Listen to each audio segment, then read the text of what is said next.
In this chapter, you'll learn how to create, edit, and delete tax codes in AutoCount Accounting V2. Go to the top main menu bar and click on Tax module.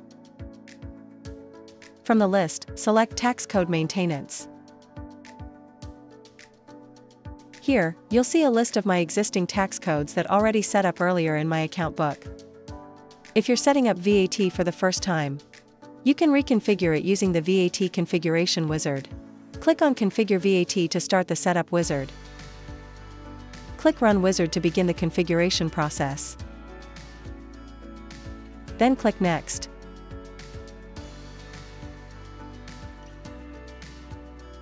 Set the VAT start date. This is the date when VAT tracking begins in your system. Next, choose the default Sales ATC, approved tax code, based on your business category. For example, if you're in the hotel or restaurant industry, select the relevant options accordingly. The wizard will ask you a series of yes or no questions to determine which tax codes apply to your business. Answer each question based on your company's operations. Keep clicking Next to proceed through the questions until you reach the Finish button.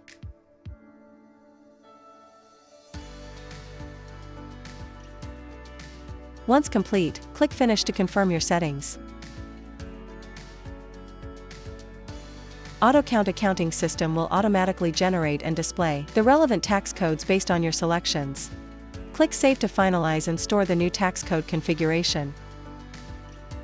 This setup ensures your system complies with VAT requirements and accurately tracks tax on your transactions.